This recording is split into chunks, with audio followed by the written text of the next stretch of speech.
Mesdames, Messieurs, bonsoir et merci de suivre ce journal sous BC TV. La République démocratique du Congo interdit jusqu'à nouvel ordre l'importation de produits laitiers infantiles de la société française Lactalis. Ces produits laitiers présentent un danger pour la santé des enfants car contaminés par des salmonettes. Le ministre congolais au commerce extérieur a ainsi instruit les services intéressés de procéder au retrait du marché et à la destruction des 10 produits ayant déjà contaminé 35 bébés en France. Et puis, c'était un Donald Trump très présidentiel qui s'est exprimé devant le Congrès américain pour son premier discours sur l'état de la Fédération américaine. Le président américain a présenté son bilan et ses projets, notamment ouvrir un chemin vers la citoyenneté à 1 million de jeunes clandestins arrivés aux États-Unis d'Amérique pendant leur enfance. Interdiction jusqu'à nouvel ordre d'importation de produits laitiers infantiles de la société française Lactalis en République démocratique du Congo. Dans un communiqué publié mardi 30 janvier 2018, le ministre d'État et ministre du Commerce extérieur, Jean-Lucien Boussard, a interdit l'importation, la commercialisation et la consommation de ce produit laitier infantile et nutritionnel fabriqué par la société Lactalis en provenance de la France sur toute l'étendue de la RDC. D'après Jean-Lucien Boussard, une gamme des produits de cette société, en l'occurrence le lait infantile de premier âge, est contaminée par des salmonelles. Parmi ces produits figurent le Pico, les céréales Céréline, Amlic, Procar et Century. D'une mesure à une autre, le ministre a instruit les services intéressés de procéder au retrait du marché et à la destruction de 10 produits suivant les normes.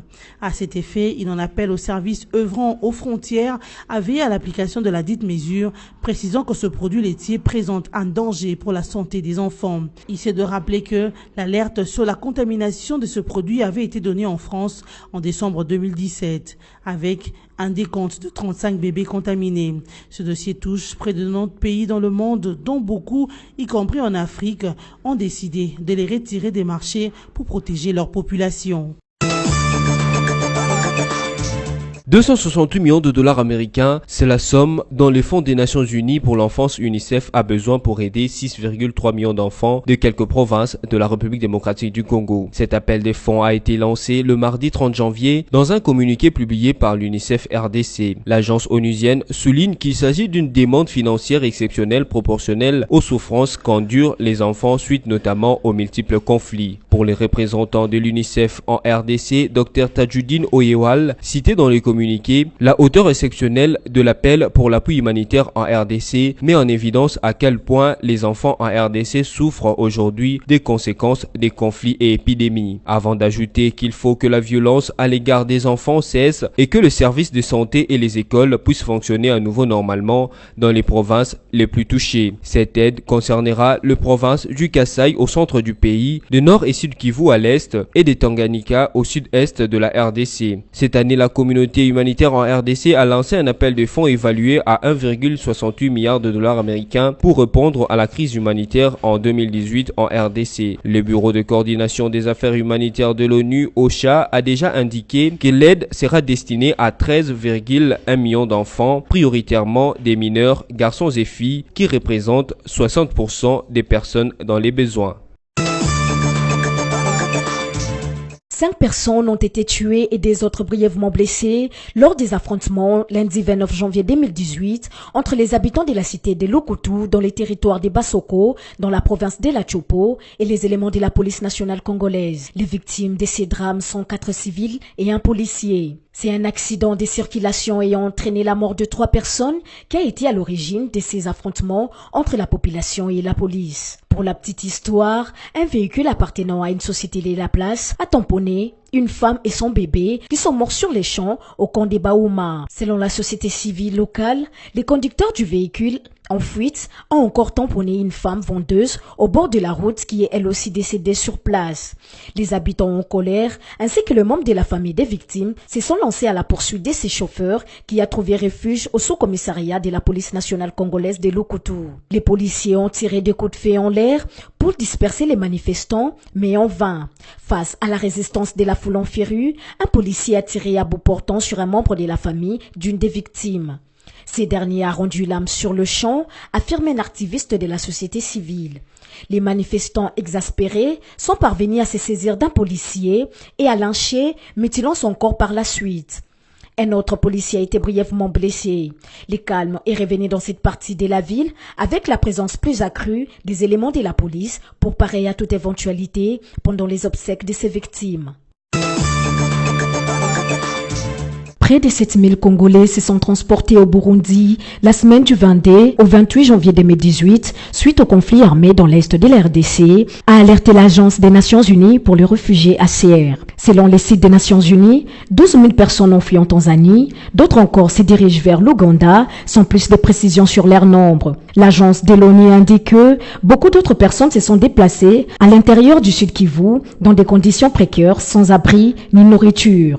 Des milliers d'enfants, des femmes et hommes ont ainsi abandonné leur maison au milieu des opérations militaires contre le groupe armé Maï Maï dans la province du Sud Kivu. Les HCR précisent également que ces réfugiés et déplacés internes indiquent fuir les recrutements forcés, la violation et d'autres abus commis par les groupes armés. De surcroît, les HCR déplorent la manière dont les réfugiés ont réussi à franchir les frontières du Burundi en traversant notamment les lacs Tanganyika à bord des petits bateaux de pêche. Par ailleurs, les conditions d'accueil sont déplorables avec des abris extrêmement limités, des installations sanitaires défournies, sans eau ni nourriture. C'est ainsi que les HCR, en collaboration avec les autorités burundaises et d'autres partenaires, transfèrent les réfugiés vers des centres de transit et des camps déjà surpeuplés dans l'est du Burundi. En Tanzanie, les Congolais se réfugient en traversant aussi les lacs Tanganyika. Ils passent du Sud Kivu à la ville de Kigoma. Comme il est d'accoutumer dans toutes les institutions de présenter ses vœux en interne ou aux personnes externes, l'ambassadeur de la RDC en France n'a pas dérogé à cette règle. Atoki Ileka Christian a saisi l'occasion pour rappeler les défis à relever afin d'atteindre une diplomatie congolaise performante. Il n'en demeure pas moins que des défis énormes se dressent encore dans notre quête perpétuelle d'une diplomatie congolaise toujours plus performante et respectée en France. Cela passe nécessairement par l'amélioration de nos conditions de vie et de travail. C'est ainsi que je vous renouvelle ma détermination à œuvrer pour l'édification d'une ambassade plus fonctionnelle et mieux adaptée, reflétant l'image de marque de notre diplomatie. Je n'aurai de cesse, au risque de lasser nos autorités, de revenir sur la nécessaire réhabilitation du bâtiment de l'ambassade. Je rappelle à leur meilleure attention qu'avec ses murs et plafonds totalement décrépits, notre ambassade est la honte de la communauté diplomatique de France. La situation est désormais dramatique, elle est désespérée. Enfin, je ne reviendrai pas de façon spécifique sur certains défauts que je dénonçais déjà l'an passé et qui font qu'à mon corps défendant, je me penche de nouveau avec plus d'attention sur l'administration de notre ambassade. Le représentant de la RDC en France a appelé chacun à sa responsabilité et au changement de mentalité. J'en appelle donc une nouvelle fois à votre sens de responsabilité pour que notre ambassade soit à l'auteur du service attendu d'elle par l'ensemble de la communauté et la nation. Considérez et respectez votre outil de travail. Je vous exhorte encore une fois au changement des attitudes, au travail, à la rigueur et à la diligence dans le traitement des dossiers qui vous sont confiés. J'en appelle de nouveau au respect de certaines valeurs qui doivent constamment vous guider.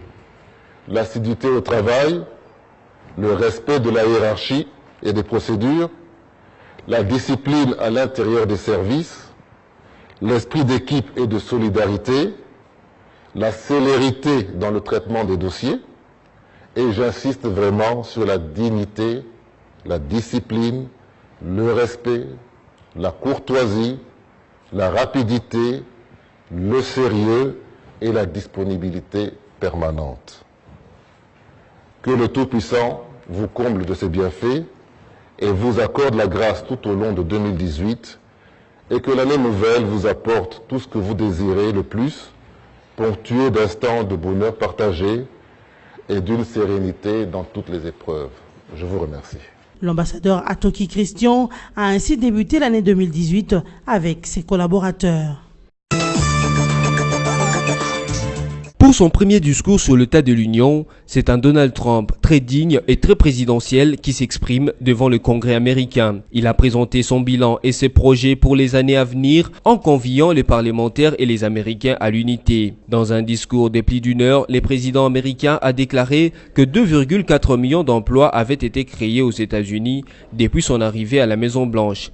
Il a notamment évoqué le cours de la bourse qui n'ont cessé de battre des records.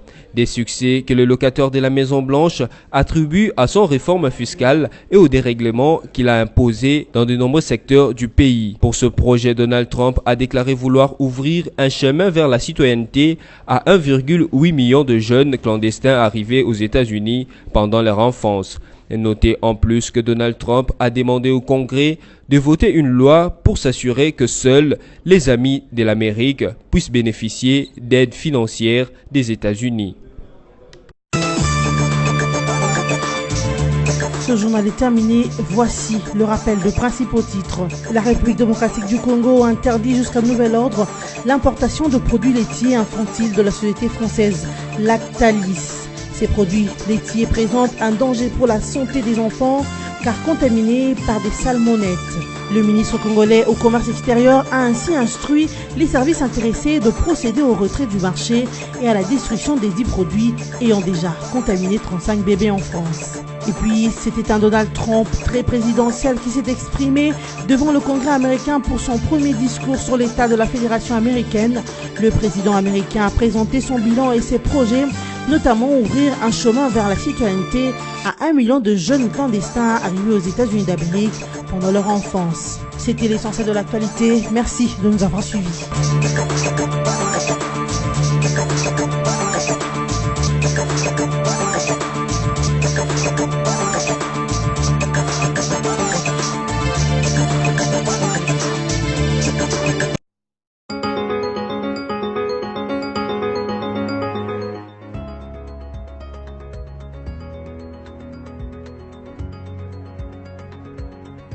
Mesdames, Messieurs, merci de suivre cette revue de presse de journaux parus en ligne ce mercredi 31 janvier 2018. Commençons avec Forum des As qui titre à sa une, dans une interview au journal du citoyen, Adolphe Muzito, le Palou présentera un candidat à la présidentielle de 2018. Tenu par les devoirs des réserves lorsqu'il était à la tête du gouvernement d'octobre 2008 à mars 2017, Muzito n'hésite plus à dire via les médias ce qu'il pense à ses citoyens, critiquant parfois vertement la classe politique congolaise. C'est ma modeste contribution pour faire bouger les lignes, aime répéter l'élite de Kikwit. Dans une interview au journal du citoyen hebdomadaire indépendant d'éducation civique, dans son édition du 26 janvier, le premier ministre honoraire et éminent cadre du parti lumumbiste unifié Palou fait le tour de l'actualité politique du pays. Muzito confie que la formation chère au patriarche du Zenga se prépare pour former un regroupement autour d'un programme dans le cadre d'une coalition pour aller aux élections. Il affirme à l'occasion que le Palou présentera un candidat à l'élection présidentielle de 2018, l'alliance entre le Palou et les PPRD étant tombée caduque depuis la fin du mandat du Raïs en décembre 2016. Parlant du calendrier électoral publié le 5 novembre dernier par la CENI, l'ancien Premier ministre le juge hypothétique. Si un calendrier électoral est truffé de contraintes, cela signifie que pour l'appliquer, il faut élaguer tous les écueils listés, dit-il. Poursuivons cette revue de presse avec les sites capu.net qui notent « Enseignants supérieurs et universitaires, les frais connexes servent au fonctionnement des universités », précise Steve Mbikaï. Les frais connexes sont utilisés pour le fonctionnement des universités et la vente des imprimés, a affirmé mardi 30 janvier le ministre Steve Mbikaï. Il réagissait à la proposition du secrétaire général du Conseil de professeurs des universités au Congo, professeur David Lubo, lui demandant de renoncer aux frais connexes et aux frais des diplômes universitaires qu'il signe. Le ministère n'a pas autre chose que ce frais connexe. Ils sont parfois versés pour le fonctionnement des différents services comme le secrétariat général, ainsi de suite. Ces ressources n'ont rien à voir sur les salaires des primes qui sont payées aux professeurs, a rétorqué le ministre Mbikaï. Lundi 29 janvier, le ministre Adelesu a fixé le taux de change pour les paiements de frais académiques à 920 francs congolais pour $1 américain. Une décision qui, selon les conseils de professeurs d'université au Congo, crée un déficit dans les primes du personnel des universités et des instituts supérieurs. Enfin, bouclons cette revue de presse avec actualité.cd qui écrit « L'UDPS prévoit une marche le 16 février pour exiger les départs de Kabila ». L'UDPS a prévu une manifestation le vendredi 16 février 2018 à l'occasion de la commémoration du 26e anniversaire de la marche de chrétiens à Kinshasa. Le peuple doit descendre dans la rue pour exiger les départs de Kabila. Nous serons dans la rue, nous attendons que le laïc catholique et d'autres plateformes se prononcent, a dit Jean-Marc Kabound, secrétaire général de l'UDPS. Pour sa part, le comité laïque de coordination affirme que cette période est consacrée au deuil et à la recherche des disparus du 21 janvier et n'a pas encore communiqué sur les 16 février. Les 16 février 1992, les forces de l'ordre et de sécurité avaient tiré sur les chrétiens catholiques qui marchaient pour réclamer la réouverture de la conférence nationale souveraine. Cette commémoration a pris une nouvelle dimension depuis les débuts de manifestations en faveur de l'alternance politique en RDC. En 2017, une messe d'action de grâce a été organisée à la paroisse Saint-Joseph de Matongé. Elle était suivie d'une conférence débat marquant ses 25e anniversaire. En 2016, la dynamique de l'opposition, le G7 et le Front anti-dialogue avaient décrété une journée ville morte pour dire non à la révision de la Constitution et oui à l'alternance pour le 20 décembre 2016. Mesdames, Messieurs, ainsi s'achève cette revue de presse. Merci de l'avoir suivi et bonne suite de programme sur votre chaîne.